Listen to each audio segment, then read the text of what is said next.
नमस्कार, स्वदेश विश्लेषण में आप सभी का स्वागत है। मैं हूं आपके साथ राखी, जिसमें हम बात करेंगे मध्य प्रदेश की संभागवार विधानसभा सीटों के राजनीतिक समीकरणों की, विधानसभा सीटों पर मचे घमासान की और प्रत्याशियों को लेकर मची खींचतान की। स्वदेश विश्लेषण में आज हम बात करेंगे इंदौर संभाग की, इंदौर, धार, बड़वानी, बुरहानपुर जिले की विधानसभा सीटों की।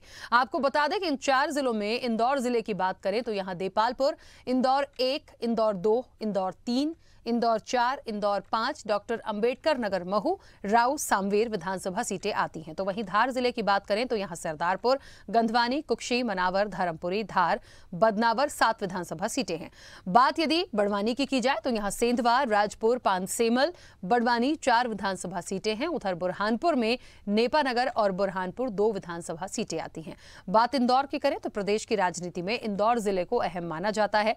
इंदौर जिले में कुल 9 विधानसभा सीटें हैं। ये सभी सीटें जो हैं वो राष्ट्रीय स्तर की राजनीति के लिए जानी जाती हैं। 9 सीटों में से 6 सीटों पर बीजेपी के विधायक हैं, जबकि 3 सीटों पर कांग्रेस का कब्जा है। जिले की लगभग सभी सीटों पर कांटे का मुकाबला देखने को मिल रहा है, जिसमें इंदौर 1 पर कैलाश विजयवर्गीय बीजेपी से और संजय शुक्ला कांग्रेस से प्रत्याशी हैं। वहीं राऊ विधानसभा सीट की बात की जाए तो बीजेपी से मधु वर्मा और कांग्रेस के जीतू पटवारी आमने सामने हैं। बात धार की करें तो यहां 7 विधानसभा सीटें हैं। धार विधानसभा सीट पर 20 साल से एक ही पार्टी का कब्जा है। यहां 2003 से लगातार भाजपा जीतती आ रही है। इतना ही नहीं, पिछली बार से नीना विक्रम वर्मा ने ही चुनाव जीता है। यही वजह है कि इस सीट पर भाजपा का गढ़ कहा जाने लगा है। धार विधानसभा की सीट पर बीजेपी की अच्छी खासी पकड़ मानी जाती है। बात बड़वानी की करें तो यहां जिले की 4 विधानसभा सीटों में 3 पर कांग्रेस, 1 पर भाजपा काबिज है। बड़वानी जिले के तहत 4 विधानसभा सीटें आती हैं, जिसमें चारों ही सीटें अनुसूचित जनजाति के लिए आरक्षित हैं। इस सीट पर भारतीय जनता पार्टी का कब्जा है। बुरहानपुर जिले की नेपानगर विधानसभा सीट को मध्य प्रदेश विधानसभा चुनाव में काफी अहम माना जाता है। नेपानगर विधानसभा आदिवासी और किसान बाहुल्य मानी जाती है। यही कारण है कि ये सीट अनुसूचित जनजाति के लिए आरक्षित है।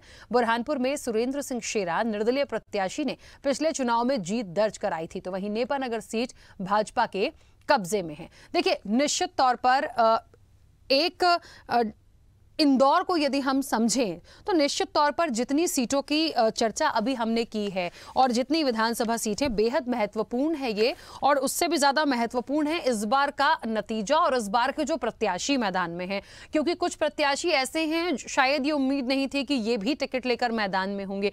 कैलाश विजयवर्गीय एक बहुत लंबे समय बाद चुनावी मैदान में, तो निश्चित तौर पर वो जिस व्यक्तित्व के हैं, जो उनका अनुभव है, उनके सामने जिस तरीके से प्रत्याशी सामने हैं, तो कितनी टक्कर ये दे पाएंगे, संजय शुक्ला को कितनी टक्कर दे पाएंगे, या ये कह लीजिए कि कांग्रेस कितनी टक्कर दे पाएगी, क्योंकि इंदौर की लगभग जितनी भी विधानसभा सीटें हैं, आप देखिए 9 में से यदि मैं जिक्र करूं तो 6 बीजेपी के पास है। तो क्या इस बार कुछ बदलाव हो सकता है?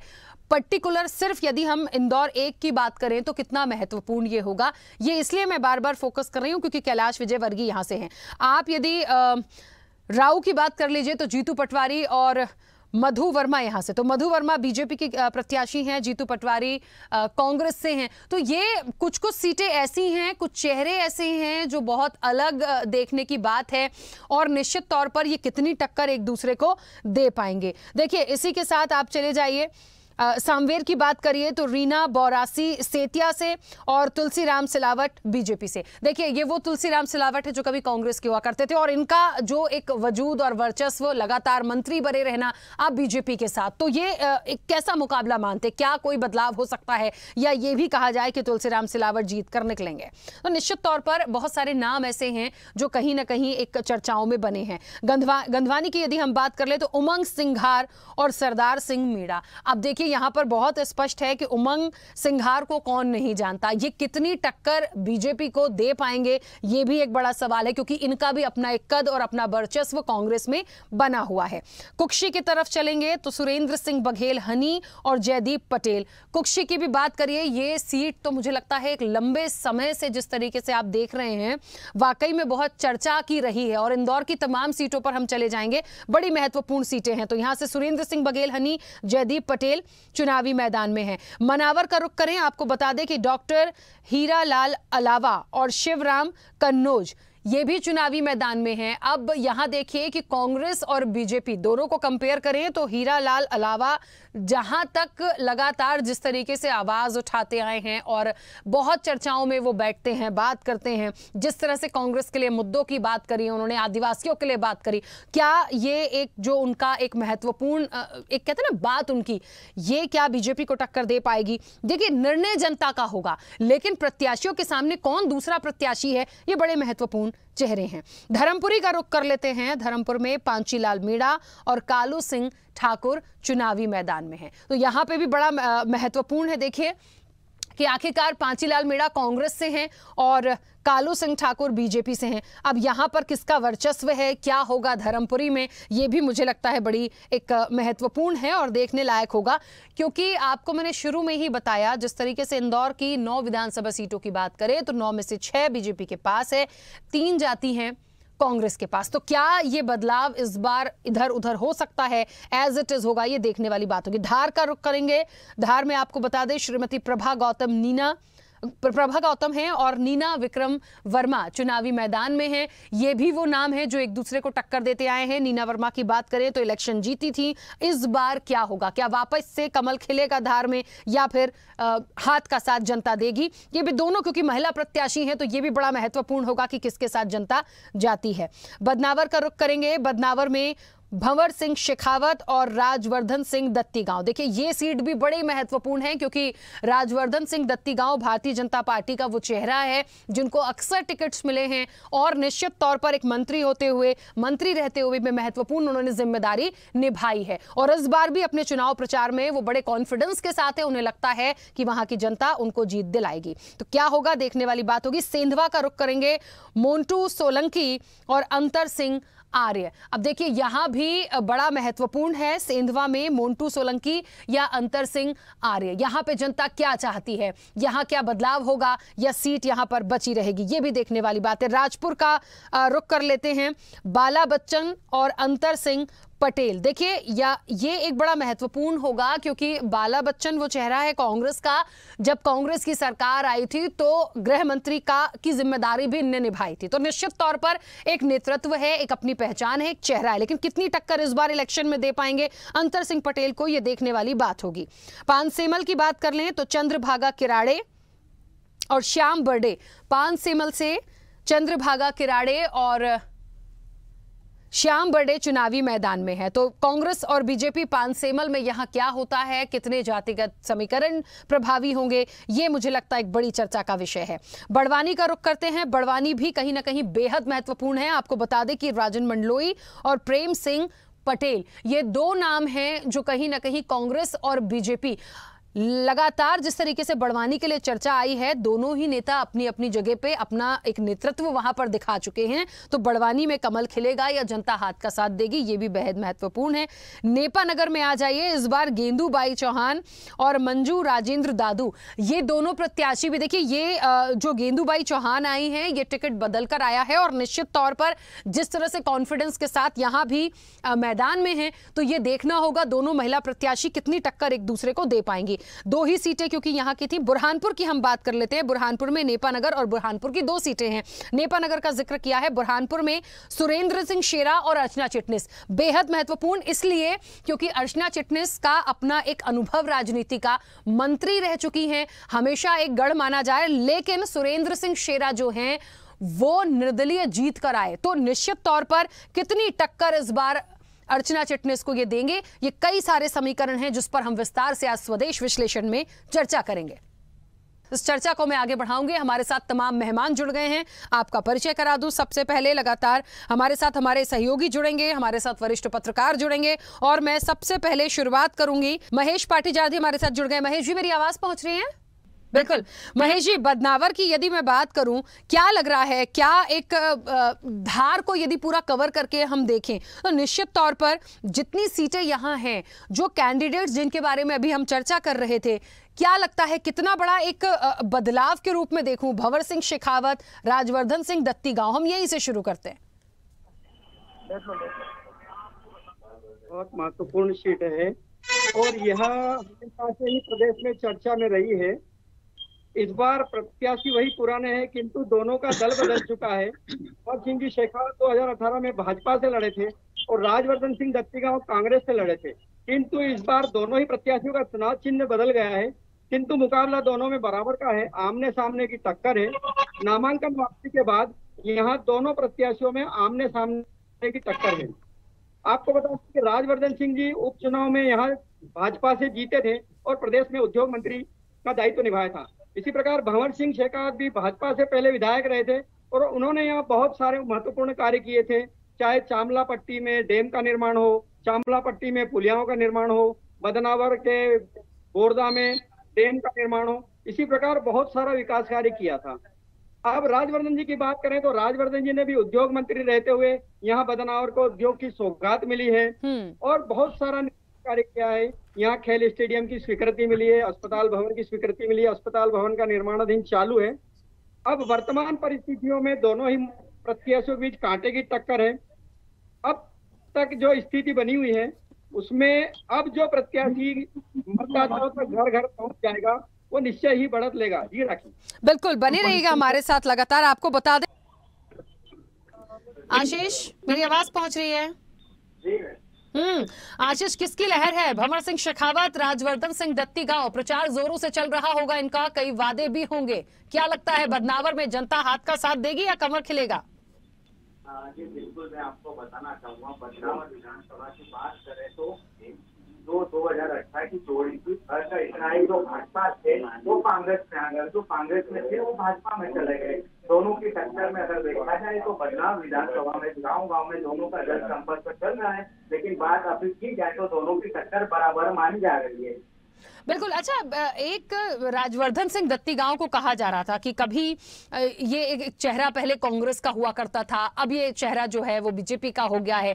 और सबसे बड़ी महत्वपूर्ण बात कि इन्होंने एक राज्य मंत्री का इनके पास तमाम चीजें थी, मतलब एक मंत्री भी रहे हैं। तो मुझे ऐसा लगता है कि बदनावर में वर्तमान स्थिति को यदि हम अभी समझें तो वहां पे सिर्फ बदनावर का क्या इतना विकास हुआ है, बदनावर की मूलभूत जो समस्या थी वो क्या रही, जनता का क्या फीडबैक है?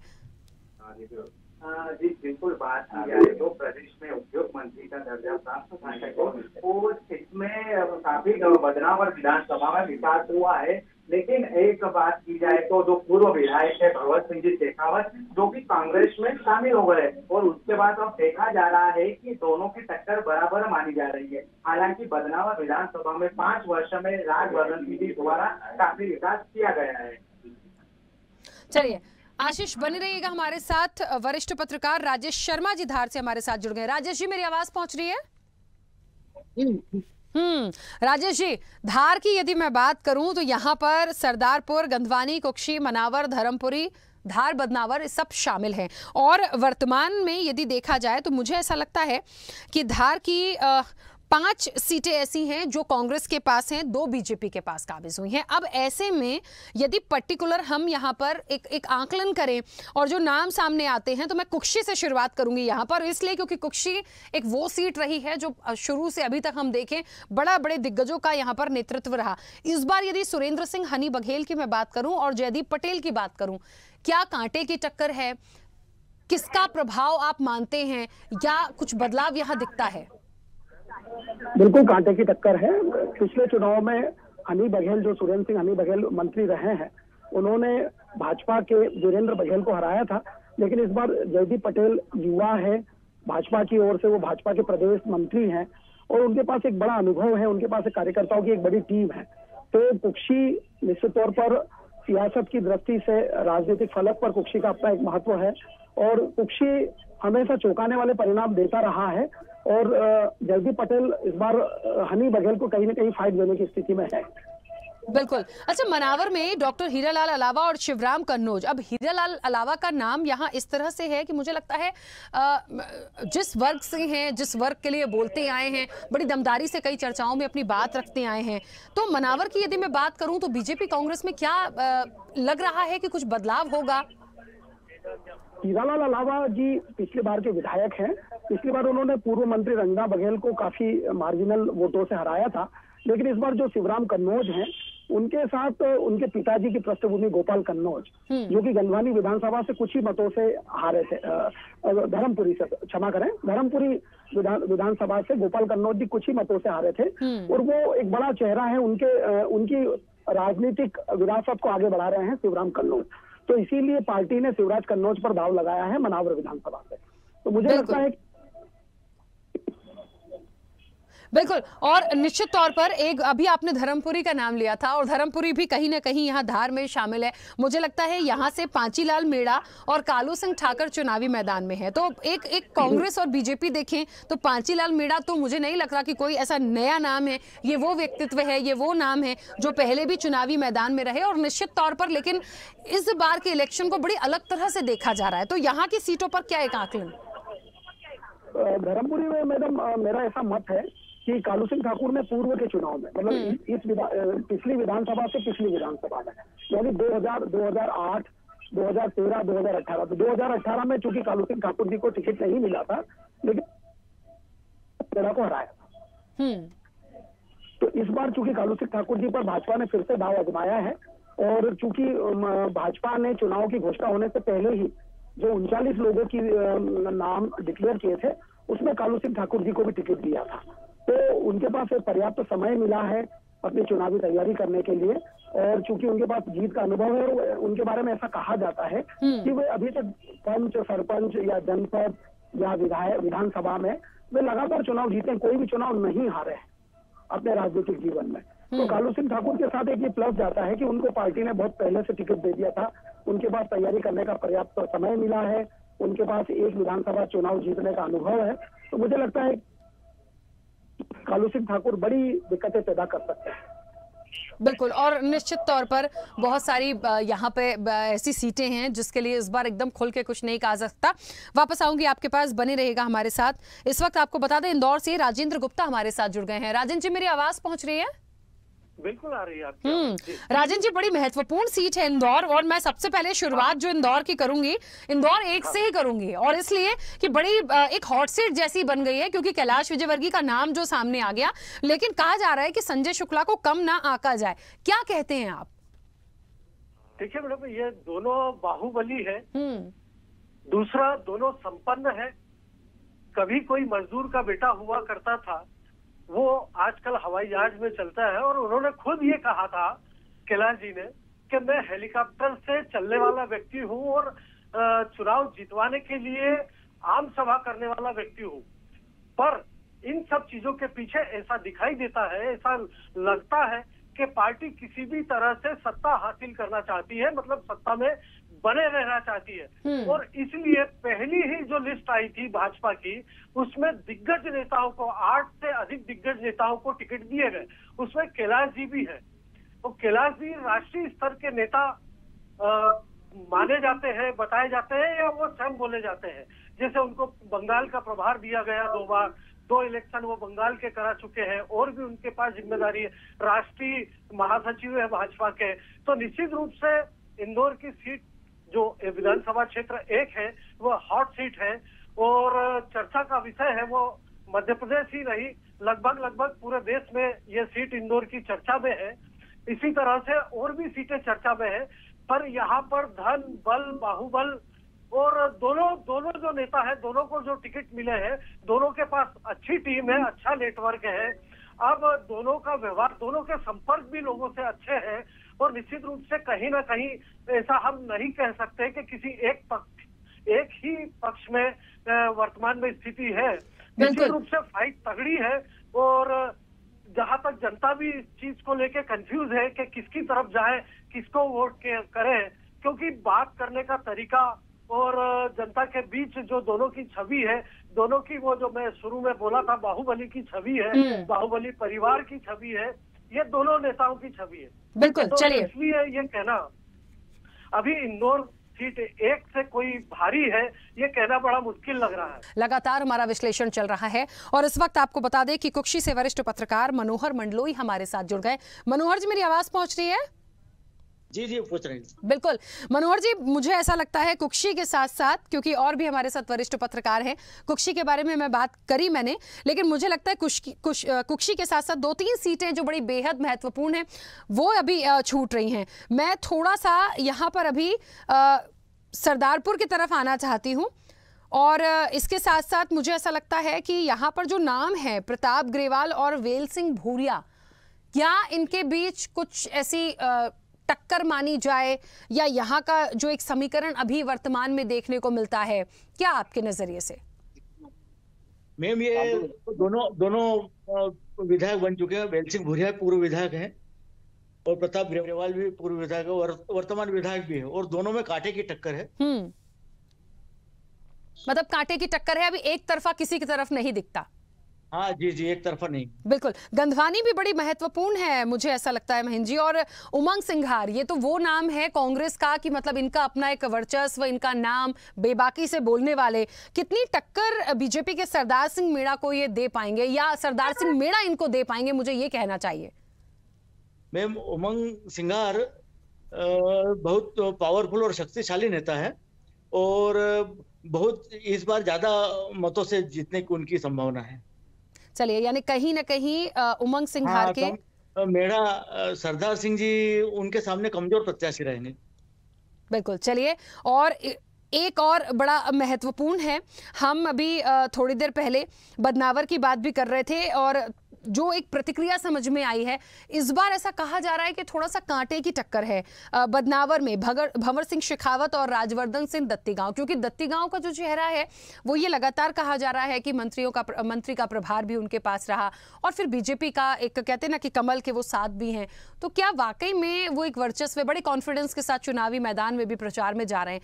यहाँ क्या टक्कर मानी जाए कि भंवर सिंह शेखावत जो हैं वो, एक दोनों का कंपैरिजन मैं करूं प्रत्याशियों का, तो एक दूसरे को टक्कर देते हैं, या यहाँ भी थोड़ा लगता है एक तरफा कुछ होगा? मैम ये दोनों तो लड़ते हैं आपस में, हाँ। आमने सामने। अब चेहरे और इनके चुनाव चिन्ह बदले। हाँ। चलिए, तो आपको बता दें लगातार जिस तरीके से इंदौर की तमाम सीटें हैं, एक बार फिर से मैं आपको बता दूं कि इंदौर की 9 विधानसभा सीटों में से यदि हम बात करें तो 6 जो हैं वो बीजेपी के पास हैं, बाकी की 3 कांग्रेस के पास है। धार की बात करेंगे तो 5 कांग्रेस के पास, 2 बीजेपी के पास। बड़वानी की बात करें तो 3 कांग्रेस के पास और 1 बीजेपी के पास। बुरहानपुर में तो 2 ही हैं, जिसमें से एक निर्दलीय, और नेपानगर में बीजेपी काबिज है। और इस वक्त आपको बता दें, इंदौर से हमारे ब्यूरो चीफ चेतन सिंह हमारे साथ जुड़ गए हैं। चेतन, जिस तरीके से इंदौर का लगातार हम विश्लेषण कर रहे हैं, तमाम वरिष्ठ पत्रकार हमारे साथ हैं, इंदौर 1 जो है बड़ा रोचक और हॉट सीट है, और एक तो इसलिए है क्योंकि कैलाश विजयवर्गीय का नाम, दूसरा अभी हमारे साथ वरिष्ठ पत्रकार थे, उन्होंने भी ये बात बोली कि दोनों बाहुबली की श्रेणी में भी आते हैं, तो इनके लिए ये जो बड़ी इंपॉर्टेंट हो गई है, और इसीलिए इंदौर का जब जब नाम आ रहा है यहीं से चर्चा की शुरुआत हो रही है, इंदौर 1 से। जिस तरीके से बात कर ली जाए तो इंदौर की सीटें काफी हार्ड बताई जा रही है। 1 नंबर सीट की बात कर ले तो यहाँ सीधे कांटे की टक्कर मानी जा रही है। बात कर ले, बड़ा नाम है, सुरेंद्र शुक्ला के लड़के हैं संजय शुक्ला जी। संजय शुक्ला एक बड़ा नाम, तो उनके साथ लगाई थी राष्ट्रीय महासचिव कैलाश विजयवर्गीय। कैलाश विजय एक बड़ा नाम है, जहां से भी चुनाव लड़े आज तक हारे नहीं है। तो ये जो सीट है काफी हार्ड सीट है, पूरे मध्य प्रदेश की नजर किस सीट पर रहेगी, सीट काफी बड़े नेताओं की नजर पे भी है। बता दूं, कांग्रेस के कई कद्दावर नेता यहाँ लगातार रैलियां कर रहे हैं, और बीजेपी की लगातार बड़े कद्दावर नेता यहाँ रैलियां कर रहे हैं। बता दूं, कुछ दिन पूर्व ही बीजेपी के राष्ट्रीय महासचिव कैलाश विजय के कार्यालय का उद्घाटन करने स्वयं राजनाथ सिंह आए थे। तो ये मान लीजिए कि ये सीट काफी बड़ी सीट है। और बता दूं, 9वीं विधानसभा की बात करें तो काफी महत्वपूर्ण सीट है। 9 की बात करें तो 4 विधानसभा क्षेत्र जो आते हैं वो ग्रामीण क्षेत्रों में आते हैं, और 5 आते हैं शहरी क्षेत्रों में। शहरी क्षेत्र की बात कर लीजिए तो शहरी क्षेत्रों में 1 नंबर जो विधानसभा है वह संजय शुक्ला और बीजेपी के राष्ट्रीय महासचिव कैलाश विजय की। दूसरी सीट की बात कर लें तो रमेश बंदरला और चिंटू चौकसे। तीसरी की बात कर लें तो और इस बार राकेश गोलू शुक्ला, यह एक अहम नाम है। तो बता दूं, इस बार कहीं ना कहीं चेहरा बदल दिया गया है। पिछली बार बता दूं, राष्ट्रीय महासचिव कैलाश विजय के पुत्र आकाश विजय यहाँ से चुनाव लड़े थे, और सामने थे अश्विन जोशी। तो इस बार कहीं ना कहीं जो टक्कर है वो कांटे की टक्कर, और 2 की बात करें 2 युवा नेता हैं। तो इस बार देखना बड़ा दिलचस्प होगा, ये चुनाव बड़ा दिलचस्प देखा जाएगा। और बात कर लें 4 नंबर की, तो 4 नंबर भी कहीं ना कहीं एक अहम, क्योंकि इस बार बीजेपी ने वापस अपनी सिटिंग एमएलए मालिनी कोल को उतारा, और सामने जो उतरे हैं राजा वाधवानी की बात करें तो यहाँ हिंदी वोटर ज्यादा है, तो इसको लेकर इस बार उन्हें मैदान में उतार लिया गया है। और 5 नंबर में सीधे तौर पर सत्यनारायण पटेल और सामने महेंद्र राजा की टक्कर भी पिछली बार बता दूं 2018 में कहीं ना कहीं कांटे की देखी गई थी। तो मुकाबला हो रहा है। बता दूं, पिछली बार की तुलना में कोई विधानसभा है कहीं ना कहीं बीजेपी के लिए भी और कांग्रेस के लिए भी दिख रही है। बात कर लें सावेर की, तो सावेर की बात कर लें तो सावेर में इस बार कहीं ना कहीं रीना बोरासी को उतारा गया। तो रीना बोरासी कहीं ना कहीं मंत्री रहे, पिछली बार कांग्रेस में थे, इस बार कहीं ना कहीं बीजेपी साइन करके मंत्री बने और उनका कहीं ना कहीं वर्चस्व खाता है। तो इस बार कहीं ना कहीं कैंडिडेट दिख रही है रीना बोरासी। तो कहीं ना कहीं तुलनात्मक बात कर ली जाए तो कांग्रेस ने 7 सीट में एक हल्का उम्मीदवार उतारा और 8वीं सीट की बात कर ले तो काफी अहम सीट 1 नंबर और महू विधानसभा की ग्रामीण सीट को माना जा रहा है। क्योंकि महू में बता दें कि महू में रामचंद्र शुक्ला जो बीजेपी से कुछ दिन पूर्व ही कांग्रेस में आए, उन्हें कांग्रेस ने टिकट दिया है और सामने उषा ठाकुर है और उसके बाद तो पूर्व किद्दावर नेता अंतर सिंह धर्म हमें नजर आ रहा है। 3 ही कैंडिडेट भारी हैं। तो अब देखने वाली बात होती है कि जनता जनार्दन किसे पसंद करती है। तो इस बार का जो चुनाव हो रहा है कहीं ना कहीं कांटे की टक्कर वाला हो रहा है। बस एक ही सीट की बात कर ले सावेर, जहाँ कहीं हल्का कैंडिडेट कांग्रेस का दिख रहा है, बाकी हर जगह टक्कर कांटे की दिख रही है। और बात कर ले सीधे तौर पर महू की, तो महू में इस बार मधु वर्मा और जीतू पटवारी कहीं बड़ी पकड़ रखते हैं। उनके आसपास की बात करें तो 5 साल से जो साइकिल से घूमे, डोर टू डोर उनकी नजरें थी। इस बार कहीं ना कहीं 2 महीने पहले ही अपने प्रत्याशी मैदान में उतार दिए थे बीजेपी ने। तो अब देखने वाली बात होगी कि किस तरीके से मधु वर्मा इस सीट को वापस अपने खेमे में लाते हैं। जी बिल्कुल, बने रहिएगा हमारे साथ। और इस वक्त आपको बता दें कि लगातार हमारे साथ वरिष्ठ पत्रकार भी बने हुए हैं और जिस तरह से तमाम चर्चा और विश्लेषण चल रहा है, चेतन बने रहिएगा हमारे साथ। उसमें देखिए बड़ा महत्वपूर्ण है, इंदौर की जो तमाम सीटें हैं वहां पर बड़ा दिलचस्प और कांटे का मुकाबला है। सिर्फ इक्का दुक्का सीट को आप छोड़ दीजिए, जैसे कि अभी सांवेर की बात हुई थी, तो यहां पर तुलसीराम सिरावट के सामने जो कांग्रेस के प्रत्याशी हैं वो निश्चित तौर पर लग रहा है कि उतनी टक्कर नहीं दे पाएंगे बीजेपी को। तो ये एक थोड़ी सी कम मानी जाएगी। बाकी आप सारी सीटों को उठाकर देख लीजिए तो ऐसे कैंडिडेट सामने रखे गए हैं जो इस बार एक बेहद रोचक और कड़ा मुकाबला हमें इंदौर से देखने को मिलेगा। देखिए धार से भी ऐसा ही है। आप यहां पर प्रताप ग्रेवाल की बात कर लीजिए, आप वेल सिंह भूरिया की बात कर लीजिए, गंधवानी में जाके उमंग सिंघार की बात कर लीजिए, तो ये बिल्कुल साफ है कि जीतने की उनकी पूरी उम्मीद दिखती है। लेकिन जनता का निर्णय है, उसके सामने कुछ नहीं कहा जा सकता कि कब क्या बदल जाएगा। कुक्षी में भी कहा जा रहा है कि सुरेंद्र सिंह बघेल हनी हैं और जयदीप पटेल हैं, टक्कर हो सकती है क्योंकि जयदीप पटेल जो बीजेपी से हैं वो एक युवा चेहरा है। तो निश्चित तौर पर हनी सिंह जो हैं, सुरेंद्र सिंह बघेल हनी जो हैं, उनको वो एक कड़ा मुकाबला दे सकते हैं। मनावर में देखिए धार की उन सीटों की मैं बात कर रही हूँ, एक बार फिर से आपको बता रही हूँ, जो अभी आकलन निकल कर आया है कि हीरालाल अलावा और शिवराम कन्नौज, इनके बीच भी टक्कर है। और धर्मपुरी की बात करेंगे तो पांचीलाल मेड़ा, कालू सिंह ठाकुर, निश्चित तौर पर इनका पलड़ा भारी दिखता है। तो एक कुल मिलाकर देखा जाए तो लगभग जितनी भी सीटें हैं यहाँ पर, इंदौर हो, धार हो और बड़वानी की हम बात कर लें, बुरहानपुर की बात कर लें, तो जो प्रत्याशी सामने हैं किसी को भी कम नहीं आंका जा रहा है, चाहे वो कांग्रेस को हो या बीजेपी का हो। किसी के चेहरे बदल गए हैं, किसी का चुनाव चिन्ह बदल गया है, लेकिन ये बड़ा महत्वपूर्ण हो गया है कि इस बार जनता बहुत बड़ा एक निर्णायक की भूमिका निभाएगी और देखिए क्या उलटफेर हो जाएगा। धार से लगातार राजेश शर्मा जी हमारे साथ बने हुए हैं। राजेश शर्मा जी, बहुत सारी सीटों पे अभी हम बात कर रहे थे, सरदारपुर, गंधवानी की भी हमने बात कर ली थी। मुझे लगता है यहाँ पर एक नाम और है, पर्टिकुलर धार का एक नाम रह गया था जहां जो 2 महिला प्रत्याशी हैं, श्रीमती प्रभा गौतम है और नीना विक्रम वर्मा है। ये वही नीना विक्रम वर्मा है जो पहले भी चुनावी मैदान में रही हैं, जीती हुई कैंडिडेट हैं। इनका यदि 2 महिलाओं का एक कंपैरिजन करूं मैं चुनावी मैदान में, विकास के मामले में पिछले बार का रिकॉर्ड देख के, और फिर कांग्रेस बीजेपी तो है ही, तो क्या लग रहा है कि एक दूसरे को टक्कर दे पाएंगे या किसी एक का पलड़ा थोड़ा सा भारी लगता है? नीना वर्मा जी के साथ जो प्लस जाता है, तो विक्रम वर्मा जी जो कि पूर्व केंद्रीय मंत्री रहे हैं, राष्ट्रीय उपाध्यक्ष रहे हैं, भाजपा के राज्यसभा के सदस्य रहे हैं, प्रदेश भाजपा अध्यक्ष रहे हैं, तो कहीं न कहीं विक्रम वर्मा जी राजनीतिक रूप से एक बड़े कद्दावर नेता हैं, न केवल मध्य प्रदेश के बल्कि राष्ट्रीय स्तर पर उनकी छवि। तो विक्रम वर्मा जी का जो पॉलिटिकल इन्फ्लुएंस है उसका फायदा नीना वर्मा जी को मिलता है। साथ में नीना वर्मा जी 3 चुनावों में लगातार जीती है, 2008, 2013 और 2018 में। 2008 में जरूर कुछ बालमुकुंद सिंह गौतम जी ने रीत वगैरह लगाई थी, तो वो कोई टेक्निकल विषय जरूर निकल करके आया था। 1 वोटों की हार जीत धार ने देखी है 2008 में। तो 2013-2018 में भी नीना वर्मा जी क्लियर ह्यूज मार्जिनल वोटों से जीती है। तो उनके साथ ये कहीं ना कहीं राजनीतिक रूप से कहें, राजनीतिक विरासत के तौर पर कहें, उनके अनुभव के तौर पर कहें, तो 3 चुनाव जीतने का उनके साथ अनुभव है।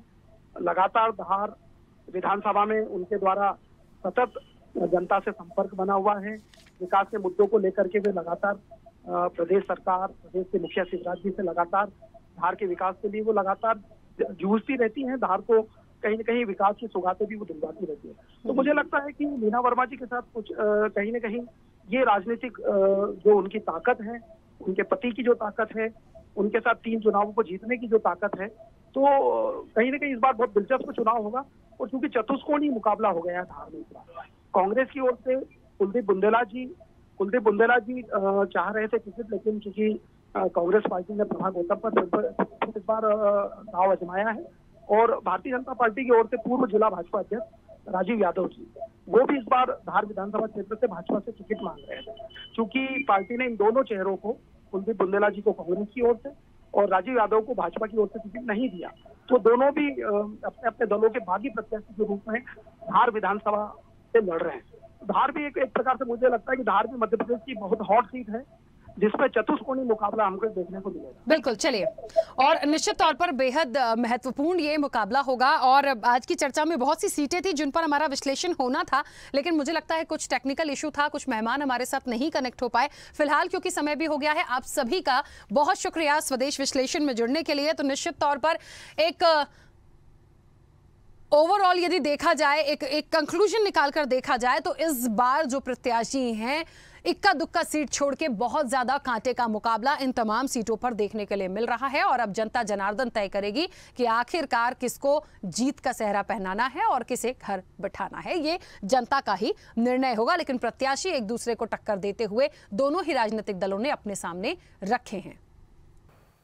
ऐसे ही वीडियोस के लिए लाइक करें, शेयर करें, फॉलो करें, YouTube पर जाकर सब्सक्राइब कर बेल आइकन दबाना ना भूलें। और ताजा अपडेट्स के लिए स्वदेशलाइव.com पर जरूर जाएं।